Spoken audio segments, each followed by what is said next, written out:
श्री राम द्वारा मारे गए तीर की वजह से जमीन पर पड़ा रावण जिस समय अपनी अंतिम सांसें ले रहा था, तो उस वक्त श्री राम ने लक्ष्मण से कहा कि रावण एक महान ज्ञानी पंडित है, उसके जैसे ज्ञान इस संसार में किसी के पास नहीं है। तुम उसके पास जाओ और जो भी ज्ञान दे तो उसे प्राप्त करो। राम के कहने पर लक्ष्मण रावण के पास गए। जमीन पर पड़ा रावण अपनी अंतिम सांसें ले रहा था और लक्ष्मण जाकर उसके सर के पास खड़े हो गए और बोले, हे रावण, तुम बहुत ज्ञानी हो, आपने आखिरी समय में मुझे कुछ ज्ञान की बातें बताकर जाओ। रावण ने लक्ष्मण की तरफ देखा और उससे मुंह फेर लिया। लक्ष्मण ने एक बार फिर यही प्रश्न किया, लेकिन रावण ने लक्ष्मण की तरफ देखा तक नहीं। रावण के इस व्यवहार को देखकर लक्ष्मण को गुस्सा आ गया और वो श्री राम के पास गए और जाकर सारी बातें उन्हें बताई।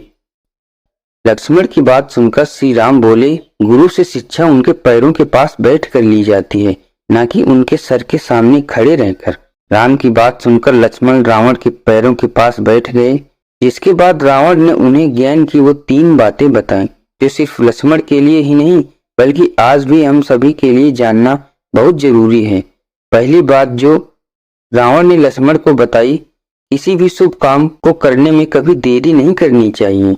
कोई भी अच्छा काम जितनी जल्दी हो सके उसे कर देना चाहिए और बुरे काम को हमेशा टालते रहना चाहिए।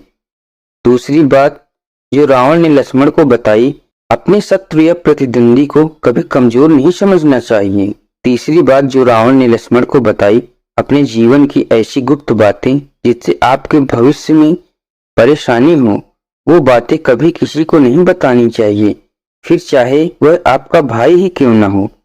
दोस्तों, ये 3 बातें आज भी हम सभी के लिए बहुत जरूरी हैं। हमें अच्छे और सही कामों को करने में कभी भी देरी नहीं करनी चाहिए और बुरा तो कभी करना ही नहीं चाहिए। अच्छे काम को करने का हमेशा नतीजा अच्छा ही मिलता है, लेकिन गलत काम करने का नतीजा हमेशा गलत ही होता है। कभी कभी हमारे गलत काम हमारे अंत का कारण बन जाते हैं। रावण के अंत का कारण भी उसे गलत और बुरे कर्म ही थे। दोस्तों, वीडियो पसंद आए तो लाइक एंड सब्सक्राइब जरूर कर दीजिएगा।